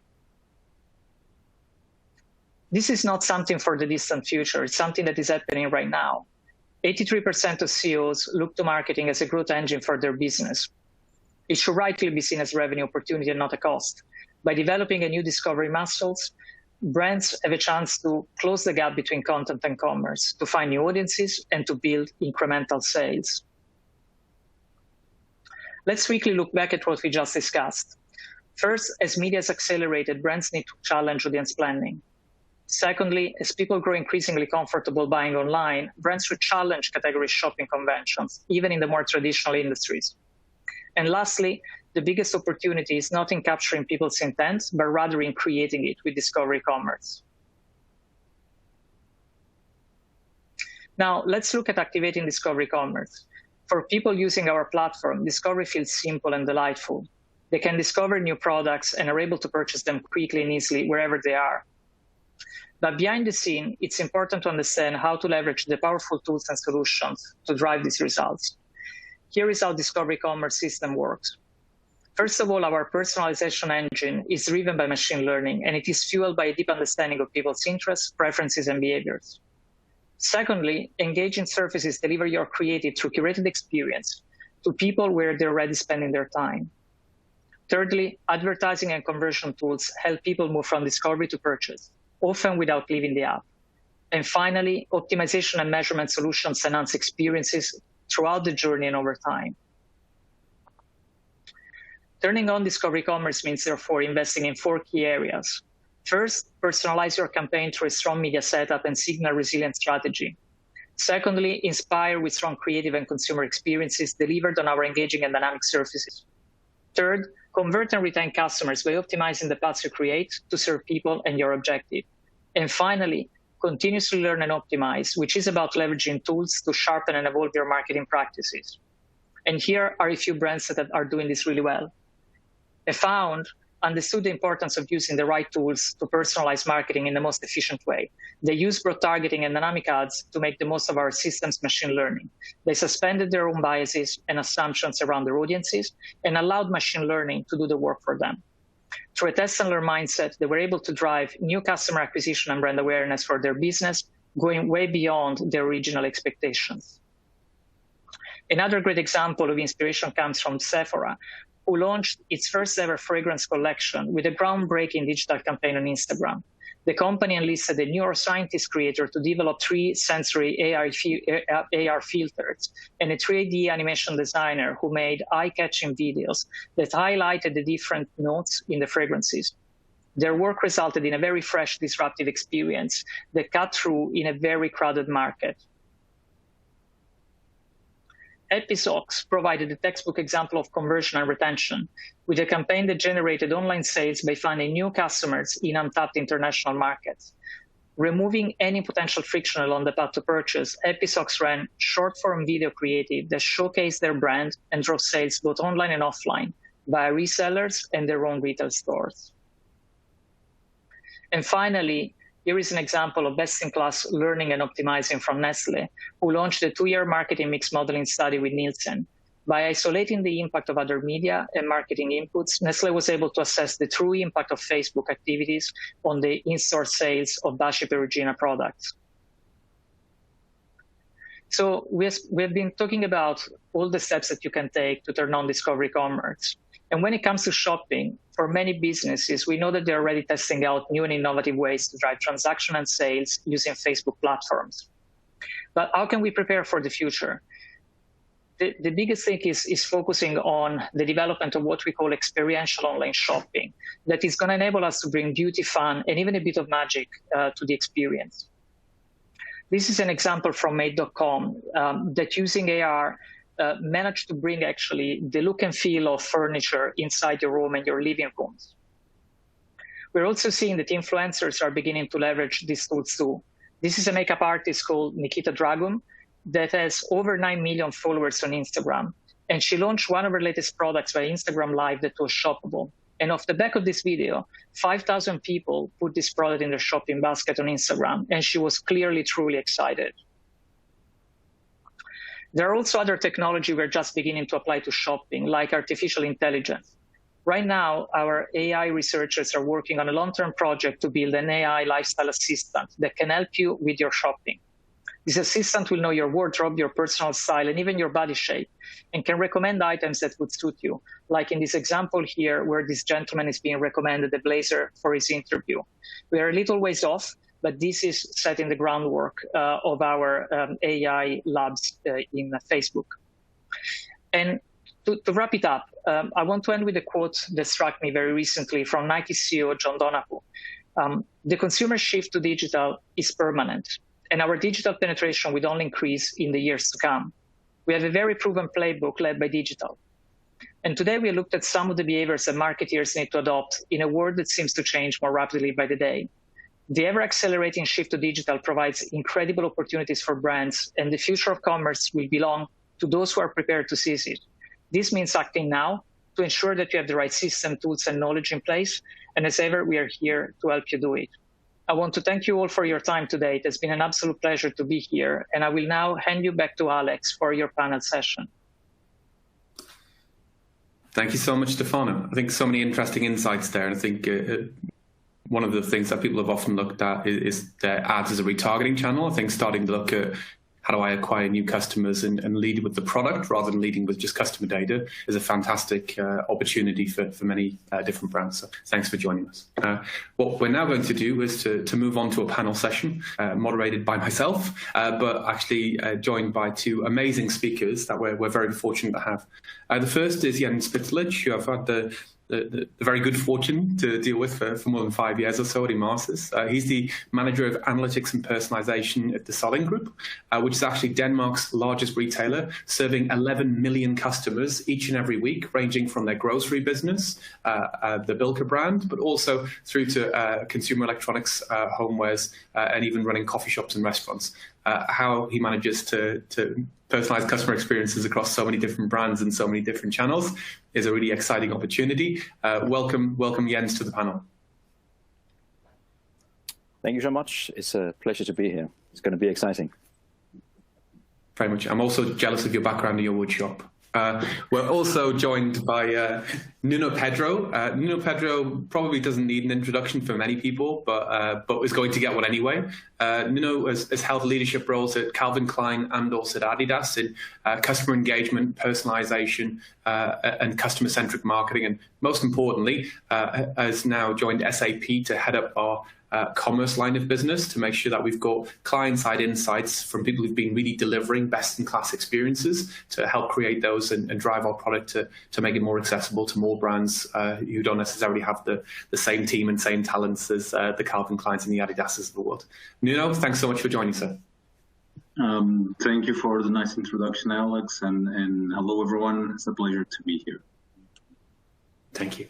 So what we're going to do throughout the course of this panel is we're going to be posing a number of different questions, some to both Nuno and to Jens, and some to them individually, that just help draw a little bit more around what the real-life experiences are of leaders when it comes to customer engagement and personalization, particularly in the area of commerce. And the first question I've got is actually going to be for both, and I'll pose it to you first of all, Jens, and then we'll go back to Nuno, is just a real bit more of a personal observation rather than anything to do with the business. Is what are the most exciting recent innovations that you've personally seen in personalization, and how do you think they could benefit marketing and overall customer experience? So for you, Jens, first of all. Thanks, Alex. So that's a really, really good question. And, you know, the logical answer would be all the AI stuff that's happening right now, machine learning, what Omar talked about better product tagging to help, you know, ensure the customers can actually find what they need. But for me, I think this is going to sound a little bit strange, but one of the major things that have changed, I think, it's not an innovation. It's actually more sort of set of forced circumstances, because what has happened with security and focus on privacy and cookie acceptance and all of that have sort of forced companies to really think about data usage. I know it forced us to do it, and the whole GDPR rollout, all of that, especially in Europe, really forced us to ensure that we know where our data is, we know what data we have, we know why we collect it, and it has seemed to make companies, you know, both big and small, focus a lot more on bringing the customer actual value from the personalization, from the data that the customers actually give to everybody, to make sure that the customers will accept giving us as a company data to provide a better customer experience. So we have reworked a lot of our internal processes to handle work with data, to ensure that we actually use the data we have to the benefit both of us and the customer. So out of all of this sort of forced work we had to do, I think came a huge benefit for the customers, because we have been forced, you know, to bring value, because it's an exchange. So if we don't bring value, the customers are not going to give you their data. We can't just take the data anymore. We have to ask for it politely and hope that the customers agree that it's a good idea to give it to us. So that change, I think, has really flipped the switch on the power struggle in who actually owns what. And now the customer is winning because they get value, because we have to give it to them. Yeah, and I think it's a great insight, is that just because you have data doesn't necessarily mean that you're using data. I think there are a lot of people that have been hoarding things, and it's been difficult to actually get value for the customer, not just because we didn't have the information, but we weren't necessarily using the information or thinking about the information the right kind of way. For you, Nuno, when it comes to innovations and personalization and how it can benefit customer experience, I think Jens has picked up on a really interesting trend around kind of customer-centric personalization and using first-party data. Are there any other things that have stood out for you personally around key innovations that the audience might be able to learn from?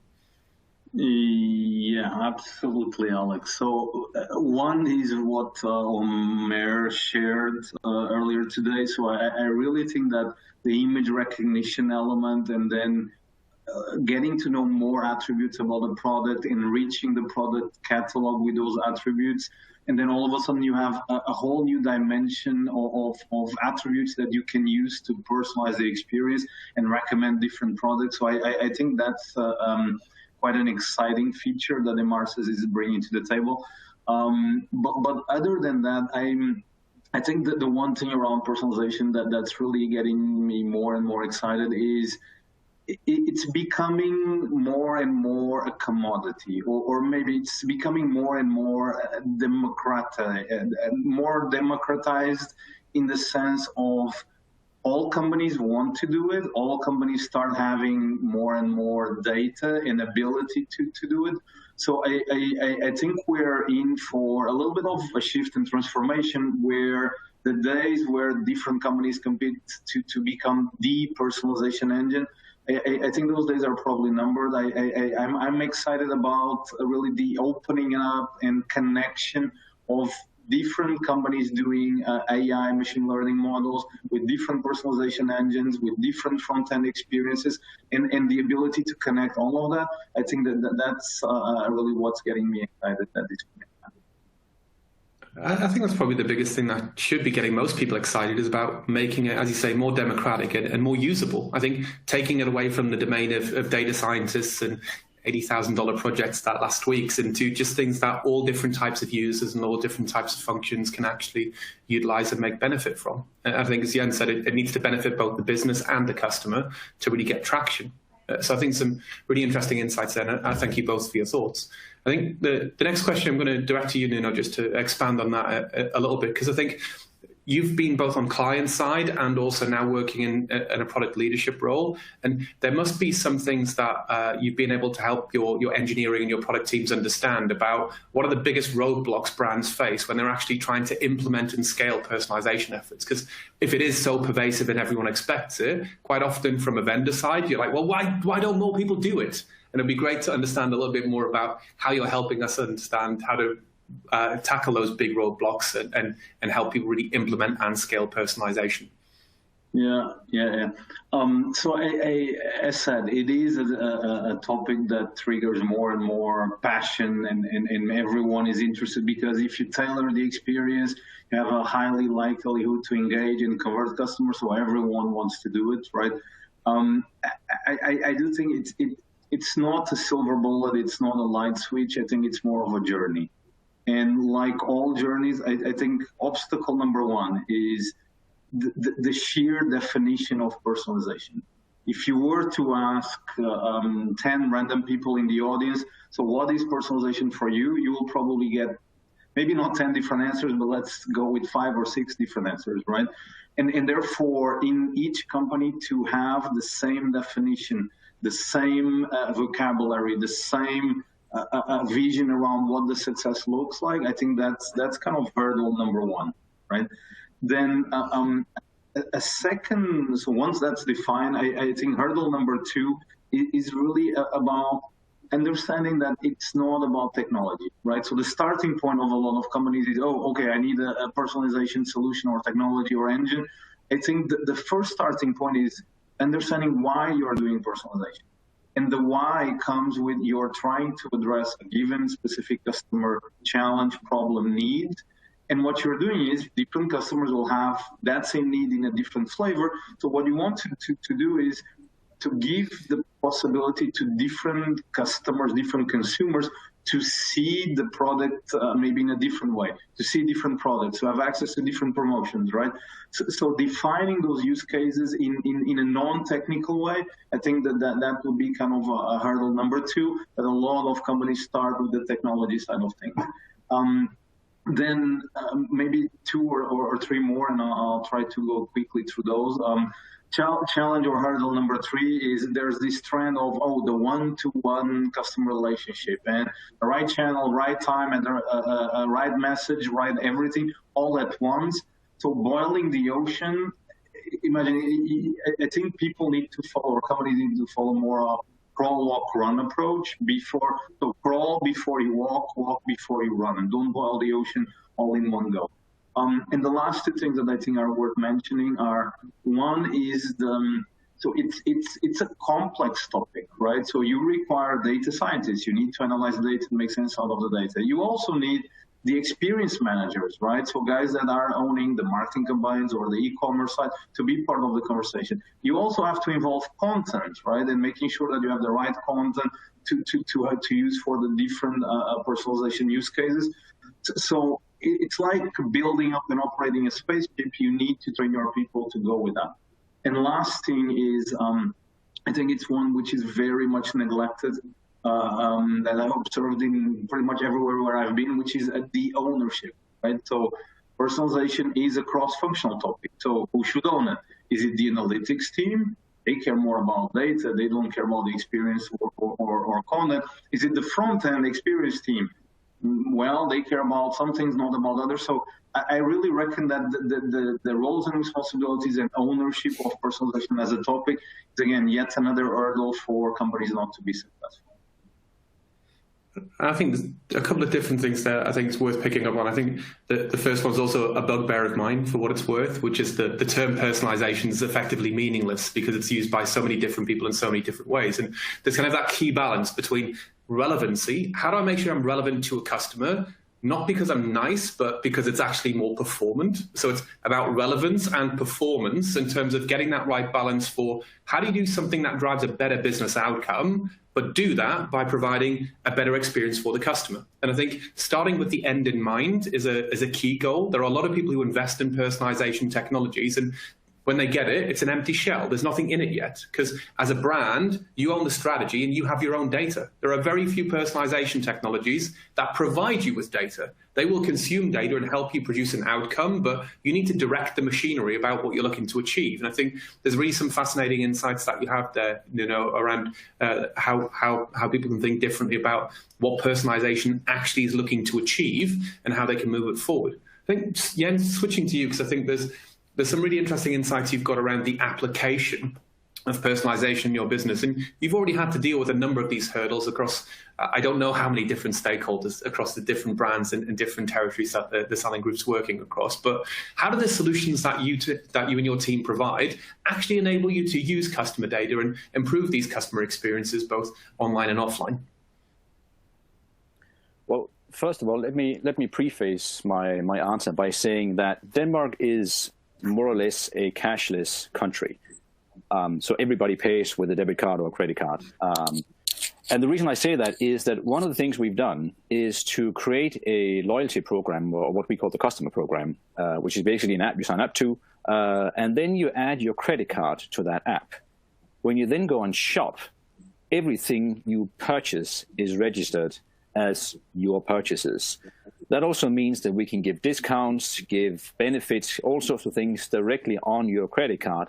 So you don't have to use, a specific membership card. You don't have to give them your phone number. You don't have to basically do anything.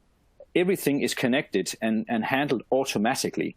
And by that, because it's so convenient for the customers, they actually use it. So we get a lot of data. Every single transaction we have, more or less, is stamped with a customer identification. I mean, Denmark is a country of about 6.5 million, something like that. We have more than a million accounts with credit cards. That's a pretty good deal of people in Denmark compared to the country. So we get a lot of data from that we can use to benefit the customers. And obviously also us, because we are in the business to make money. That's what we do. We are in retail. The margins are so small, we need to squeeze everything we can from it. So one of the things that the outcomes of using this technology to make it easier for our customers to actually give us data is that we are able to provide the customers with better offers. We are able to reduce our usage of physical leaflets, for instance, because we can do most of it digitally online instead, because we can now connect and communicate directly to the customers. So we have a lot of things going on that digitalize the customer experience and the customer interactions with us. That's just one niche of what we have going on. As you know, you mentioned Bilka, we have a lot of stuff happening in that format, what as we call the brand, where during the pandemic, lots of stuff happened and many new innovations were put in place just simply because the customers actually wanted it. Small things like buy online, pick up in store, pre-package, everything was done for you. All you have to do is drive in, get your bags, and off you go. That has really changed the way that we think about digital. I mean, we adopted a lot of new technologies that help us being more digital. So, but I'll get to some of the other things. There are other questions that I know we're going to get, so I don't want to use all the time now and spill all the beans.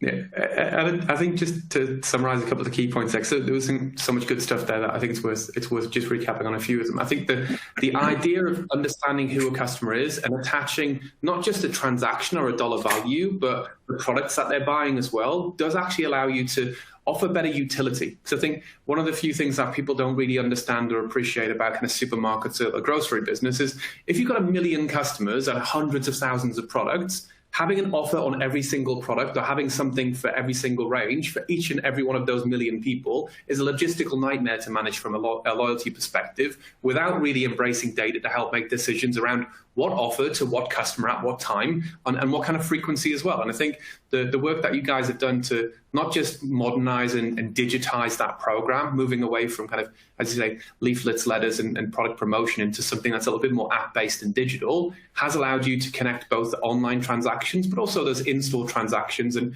I think the bit that I like the most about the way that you guys have approached the loyalty program is, as you say, it's implicit rather than explicit. It's not like points win prizes. It's you're actually launching and promoting offers directly onto the customer's card and directly into the different app, providing a utility rather than asking them to redeem certain coupons and points and making them sign up for different rewards. But I think getting to that point where you can connect online, offline, and everything else in between is very much a journey. And I think one of the things we need to understand is that there's different people in the audience at different stages of their own journey. I think for you, Nuno, what would be the best piece of advice that you can give to brands in the early stages of a personalization to help them get a little bit closer to that nirvana of identifying every customer, every purchase, and every interaction that Jens and the team are working on right now? Yeah.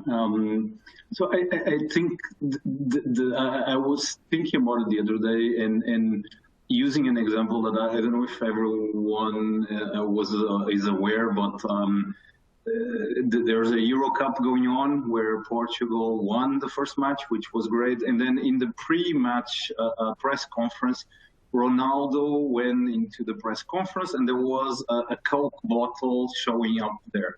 And anyone knowing that guy knows he's he's a real athlete, can have really focus on what he's doing as an athlete, and you recommend him a product or you want him to show up with a product that he doesn't endorse at all, right? So because of that, he removed away the Coke bottle and pulled in a water bottle and said no Coke, drink water instead, right? And all of a sudden, market cap from Coke went down 4 billion just because of this one thing, right? And the reason why I'm using this example is I think when we talk personalization is the starting point needs to be the customer, the need of the customer, the want of the customer. If you don't know about it, then don't go for the next best thing, which is optimize profit, right? That's not what the customer wants, right? So we can all try to do that as a byproduct of personalization, but if you're starting there, you're deemed to fail. And therefore, if you focus more on what does the customer want and need, you will quickly find out that actually, I don't know, right? I really genuinely don't know, because the information that I have about the customer is maybe some browsing history of that session, maybe if I'm lucky, some transactions. So you need data. You need to build up that customer profile to enrich what you know about the customer. And that takes you to another element, which is you need to think about your different touch points as an ecosystem. And then how do you make the customer identify themselves in a different ecosystem or in different touch points of that ecosystem? There you go. You probably need a loyalty program to go with that, right? So I think whenever companies think about personalization, they should not just think about either product recommendation or conversion rate optimization. They need to think more like ecosystem, data, complete the profile, and then data science and really figuring out what the customer needs and wants, and how do you tailor the experience based on those needs and wants of the customer. I think, first of all, trying to get someone from Portugal or Portuguese to reference Cristiano Ronaldo after this week, I thought was definitely going to be expected, even if it was unexpected. So it's an interesting and very apt analogy, just to let people know that we are live and rather than recording. But I think there's a lesson to be taken from that, and that personalization is about what the customer wants. It's not necessarily what the business wants. And it's about getting that fine balance of how do you put the right product in front of the right customer. Isn't just about how you actually are nice and just better to customers. It does provide better business results. And I'm going to pull Jens up on an example that we talked about in Denmark many years ago, from the pre-COVID days, which is arguing with the merchandising teams about, look, we've got 1,000 snowblowers in the warehouse. We need to have a deal on snowblowers. And you're like, well, it's 25 degrees Celsius outside. Like, people aren't interested in snowblowers. It's not snowing. It's barbecue weather. And it's that balance between what do you want in terms of offer management, but also what's going to appeal to the customer. If this guy doesn't drink Coke, don't give him offers on Coke, even if it's a good deal. If it's sunny outside, you're very unlikely to be able to get some snowblowers in front of your customers. And I think it's that type of thing of just balancing the pragmatism of what is your business asking you for with how do you actually do something that the customers like. I think the best piece of advice often is this a new customer or an existing customer? Or is it a non-customer? So date of last purchase. Do they have a date of last purchase? How long ago was it? Or is it empty?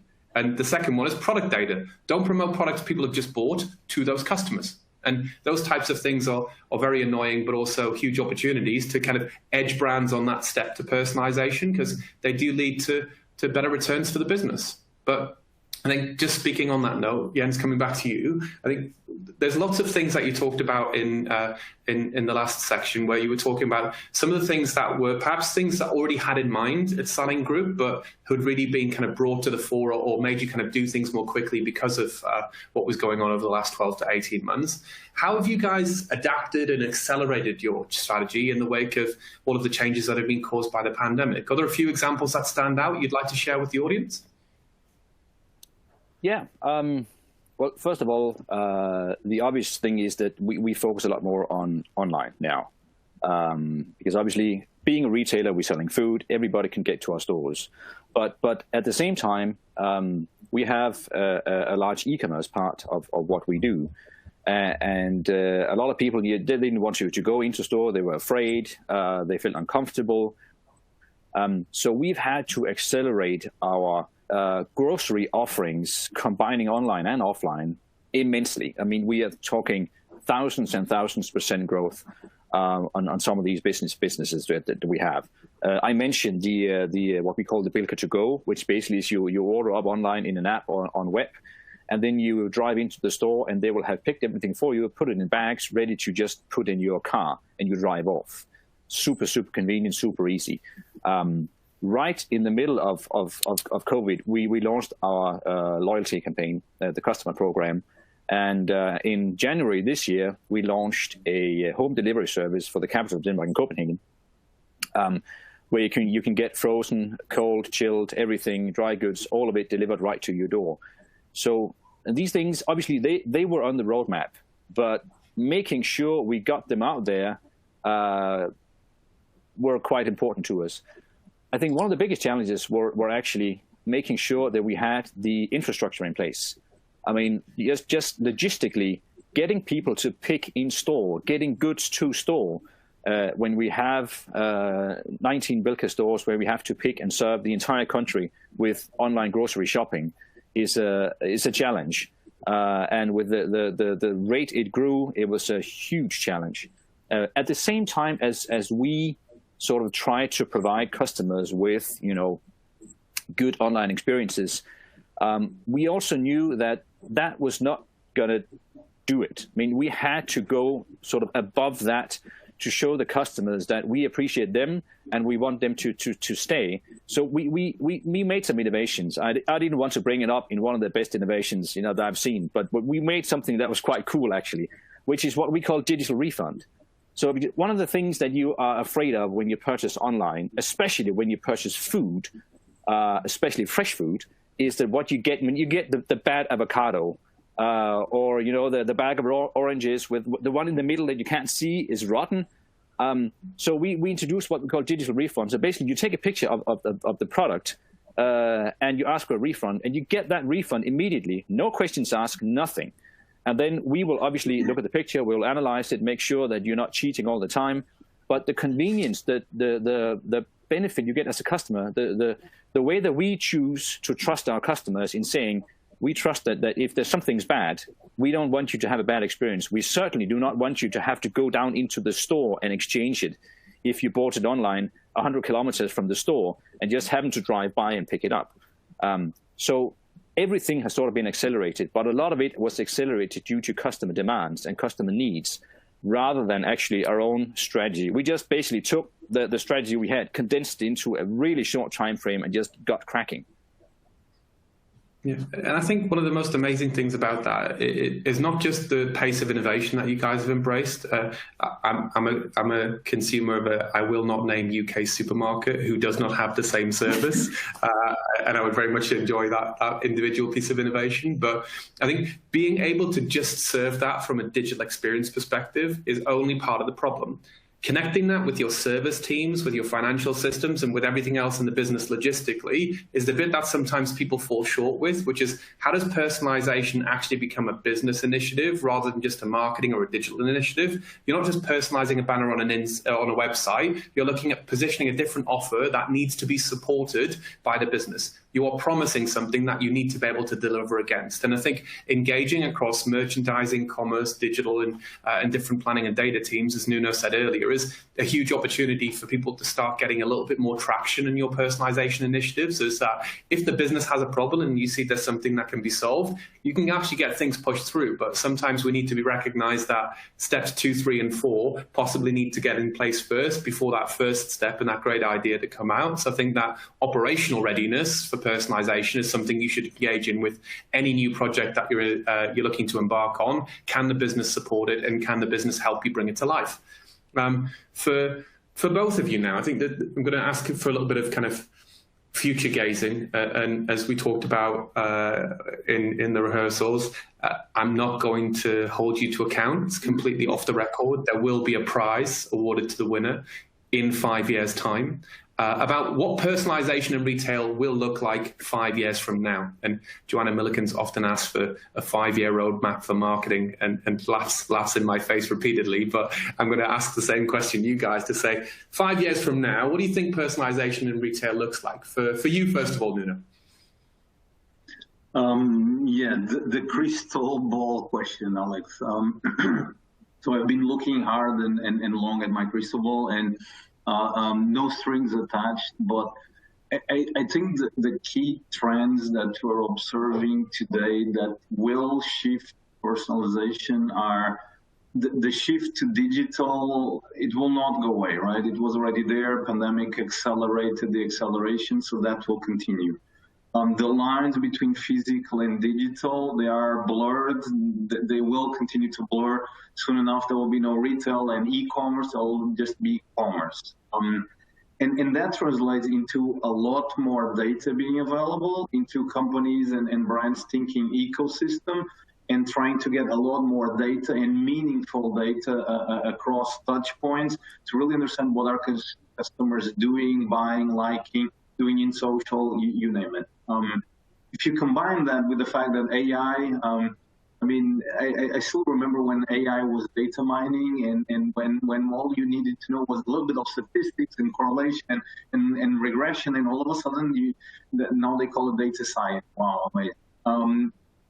But the more data you have, and with AI becoming a reality, I think we will be able to really start automating and learning and getting into a much more detailed world where it's not a human decision anymore. It's an algorithm. It's a model somewhere making decisions for us on what is the product to recommend, what's the next step in the experience. And then the big clincher, I think that's the one that's coming, is if you think IoT, right? And if you think that refrigerators will be IoT devices, cars are IoT devices, even bikes, for God's sake, bikes are IoT devices, then I think that will be the clincher. And that will be a place where brands will know a lot more about what you're doing, your lifestyle, everything. And with great power comes great responsibility. So I do think that customers, based on the amount of data they're giving away to brands and retailers, what they expect in return is they don't want to shop or transact anymore. They will move more to this goal-oriented mindset, which is me as a consumer, I have a given goal, and I want brand A and B and C to know what that goal is and to support my goal. So take a concrete example. If my goal is running the marathon, my refrigerator knows which food goes in and out. My car knows how much I don't walk and how much I drive, right? My watch knows how my heartbeat and sleep patterns and God knows what. So if all of a sudden all that data is available, then my expectation as a customer would be that you help me achieve my goal, right? And you give me recommendations to achieve my goal. And all of a sudden, companies that are able to do that, to add that value to customers, will be relevant. The ones that stick with a transaction and optimizing a transaction and conversion, those will be the ones that customers, I mean, the commodity, right? I'll probably continue to do that for products that I kind of don't care about, like washing powder or something like that. But for things that I really care about, I want goal-oriented personalization. So that's my voodoo prediction for the next 5 years. We'll see how close you get. Jens, for you, personalization 5 years from now, agree, disagree, or any other personal observations that you'd like to add to Nuno's amazing insights? I think, first of all, I think he's right in many points, most of them actually. One of my notes here say that it's about convenience, which is basically what Nuno explained, just in much better words than I could do. So convenience. I mean, people are inherently lazy. If they can get something magical to happen that will just make their lives easier, they're going to adopt it. So I think we will see that personalization moves towards driving that convenience, driving ease of use, driving I can sit in my couch and things are just going to get delivered to me when I need them, as I need them, and even take it to the extent that Nuno explained that if you want to have a certain goal you want to achieve, you don't have to worry about it anymore. You got everything around you just telling you, go run. This is what you need to do today. So I think that's one of the things that definitely are going to happen. I also think that we will see the concept of personalization. As you mentioned, personalization isn't basically be anything.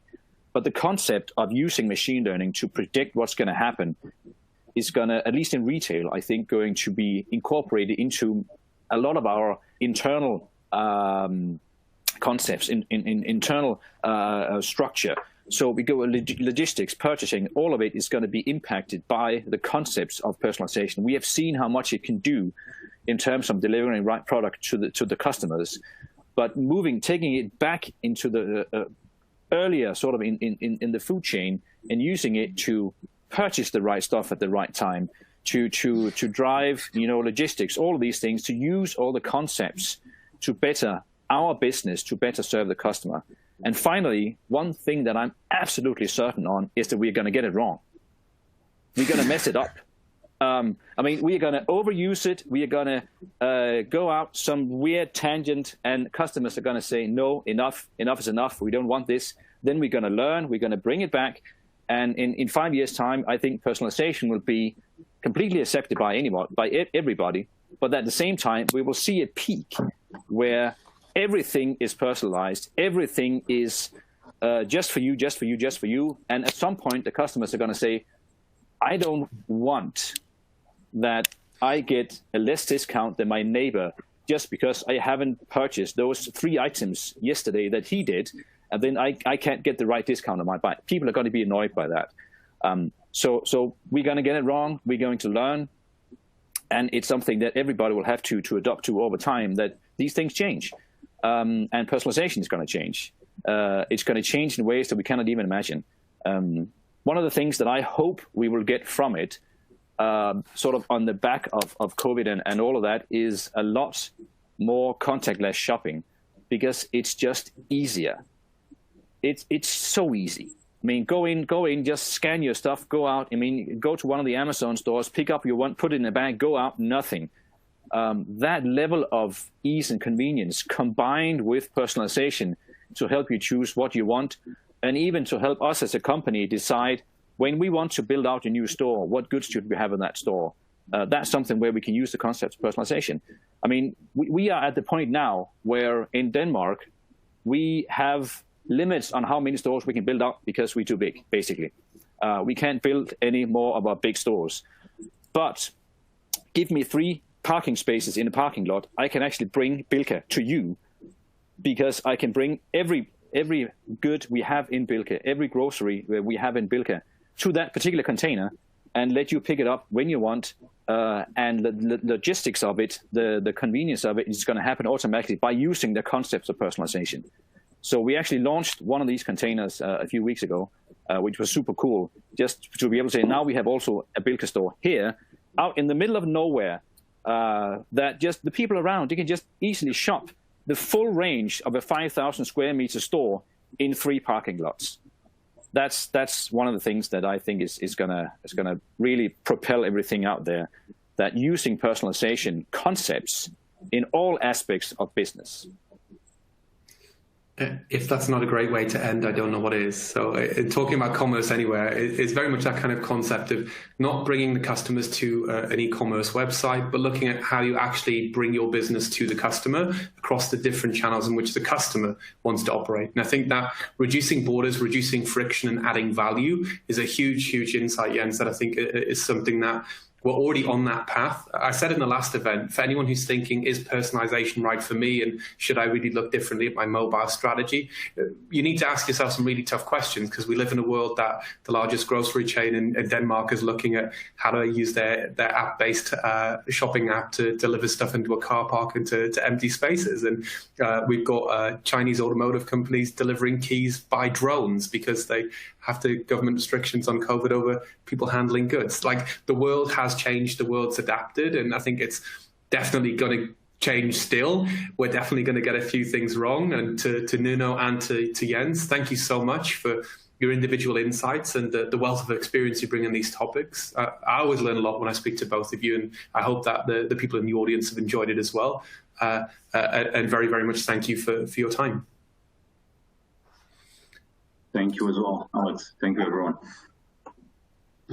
And what we do want to do just before we close is, I think sometimes these things are a little bit of an abstract thought. It's okay to talk about how a multi-billion-dollar retail business can look at bring these innovations to life, or how a multi-billion-dollar technology provider can talk about how they can do it, or how you can bring it to life at Calvin Klein or an Adidas. But I think one of the biggest things that we're learning from both Omar's presentation and also from Nuno's viewpoint as well is just about how accessible and how pervasive these technologies are now when it comes to delivering personalization and delivering commerce experiences. For anyone who wasn't lucky enough to join Shane Lenton's session on Q Clothing, we're really happy to bring you a very short video that helps look at how Emarsys, in conjunction with our technology partners, amazing businesses like Browse, who operate a fantastic clienteling service, Ship It, who are really revolutionizing the supply chain and the communications around it, and amazing partners like Triquesta, are working together around how do we help our brands really increase business value. So 130% increase in sales, 21% increase in loyalty members, 6 times increase in average order value, real tangible business results by looking at implementing personalization strategies that allow the customers to market and trade more effectively across their stores and across their website. And what you're going to see in this short video brings together a lot of the concepts that we've heard today in a very, very real example. And we'll play the video now.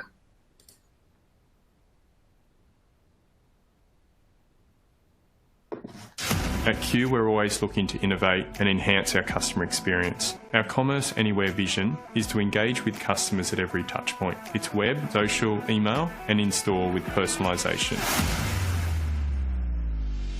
Prior to COVID, we had our unified commerce platform in place with that single view of customer and single view of inventory that enabled us to bring a lot of innovation and improvements in customer experience over the last few years. It's these initiatives and these foundations when COVID hit that enabled us to extend our customer experience to bridge the gap between physical and digital retail and provide a best-in-class hybrid experience. And it's with our key partners that enable this. We work with Q to achieve its unified commerce vision across a multitude of channels, including send time optimization to engage with consumers at the right time via the appropriate channels. We also work with their in-store and online teams around utilising recommendations for styling sessions, which has had incredible results. And most recently, we've included an initiative around wishlisting. The wishlist provides multi-channel capability, integrating directly into point of sale, and in partnership with Emarsys, automates the marketing process afterwards. By enabling this type of functionality, the grouper can then re-engage with consumers once they've left a store. So through ShipIt,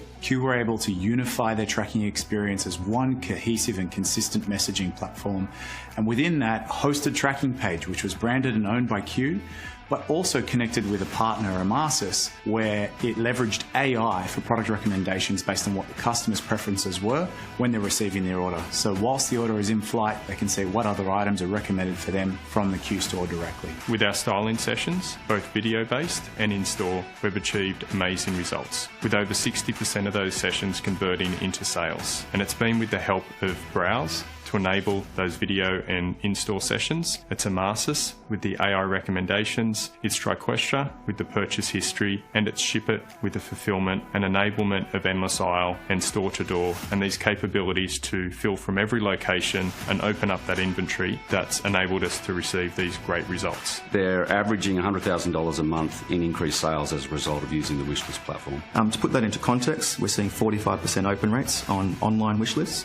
And 75% open rates for in-store wish lists, which is unprecedented for the industry. 130% increase in sales delivered off the back of our endless aisle capabilities, with support from Triquestra and ShipIt to enable that endless aisle capability, putting the right option in front of the customer at the right time, and enable us to fulfill orders from every location, opening up our entire inventory. Q's been able to make available for sale 9 times more inventory than what was previously available to their customers for sale online. One of my favourite results is the loyalty program has actually increased by 21%, which shows that brand advocacy based on these communications is really growing in the organisation. We're seeing that over 60% of all bookings are making a purchase, and that comes down to the relationship that Q has with the customers that are making these bookings, and also the integrations with systems they have, such as the recommendation engine from Emarsys and also the history from Triquestra.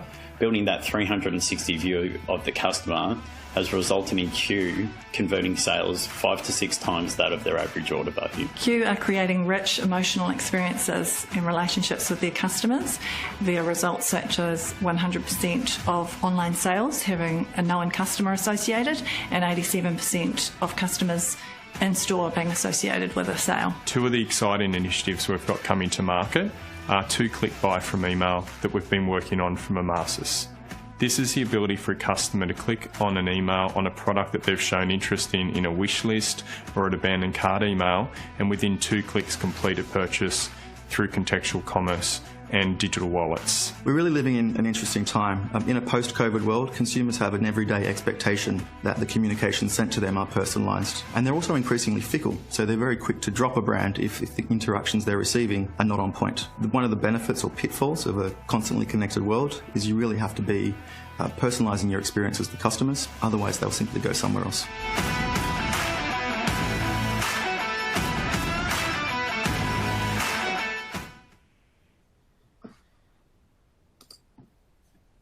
I think it often does take a village to make sure that you can deliver these different personalization strategies. I think as a technology vendor, we have a responsibility to recognize that we're often just one part of a really valuable ecosystem. And I think it's really amazing to see year-on-year innovation from clients where they're looking at how they actually bring personalization into their business in new and more meaningful ways.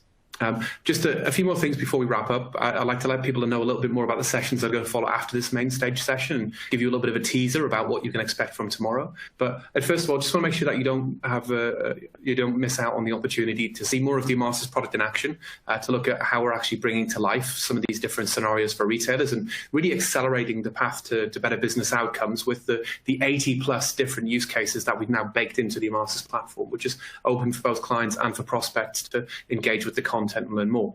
Every single session is available on demand, so you can build your own agenda, build your own schedule, and consume the content at your leisure through the device of which you choose.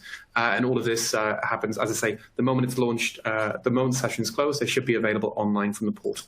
And what's going on tomorrow around the world, and we're very, very lucky to have clients from so many different geographies, and there's so much great content to consume here. It's not expected that you're going to engage with every single session, but the reason for having so many different sessions is to make sure that we find the right business problem, the right type of client, the right type of business model for you to engage with, to learn a little bit more about what might be relevant to your own business. So whether you're a multi-channel retailer like City Beach, talking about how you can trade effectively across your physical stores, or an online-only retailer like Jolin, there are similar challenges and similar opportunities, but we've got great brands such as AirAsia, Sony, Bulk Powders, but also All About Brown, a Chanel brand, and then Flaconi, one of the luxury fashion destinations in Germany, right the way through to a fantastic session from Innova Sport about how they've used their loyalty program to connect on-store and online and in-store experiences to identify and empower every single customer, but also their store associates around what they can do to create better experiences that deliver more predictable, profitable outcomes for their business. So all of that to look forward to tomorrow. What's coming up on Mainstage tomorrow is we've got some amazing speakers from the award-winning Netflix series Queer Eye, talking about their own experiences in fashion and in retail and helping us understand a little bit more about what they're seeing from consumer trends through their own unique experiences. We've also got a fantastic session from Puma, Joy the Store, and Emarsys, talking about the advantage of helping your customers get what they want and providing those value-based exchanges that Jens was talking about to make sure your business gets what your business is looking to get as well. We've also got a real phenomenal success story, not just for the UK, not just for Shopify, but I think it's a great global success story of a direct-to-consumer brand grown out of the Instagram generation that's used that product discovery that Stefan talked about so well to really build a $55 million business in lightning quick time. So from 0 to 55 million in less than 5 years. Lounge underwear with two of the youngest, most passionate and most engaging founders in Melanie and Dan. So a fantastic session moderated by Sarah Richter. And then we've got Ben Norton and Courtney Schaefer-Lord just talking about the never-ending quest for customer lifetime value and how to approach it and what to do differently when it comes around it. And later on today, we still got a fantastic story from Reformation, talking about their change from being an offline boutique into being an online destination. We've got Charbroil talking about how a consumer products brand making of barbecues and barbecue equipment, traditionally relying on retailers, could actually pivot and go direct to consumer and really build value-based relationships, alongside some fantastic panels where we've got Ferrero, Del Monte, and the CPG guys just talking a little bit more about consumer packaged goods and talking about those people that are really making that leap from understanding products and merchandising to really working with first-party customer data and making it work for them and for their customers as well. So very much thank everyone for bearing with us, including the odd technical hiccup. It is live and it does happen occasionally, but I thank you so much for joining live, so much for joining on demand. Very much looking forward to seeing you all at Mainstage tomorrow, but please do continue to enjoy the rest of the sessions and we'll hopefully see you very, very soon in the next session. Thanks so much.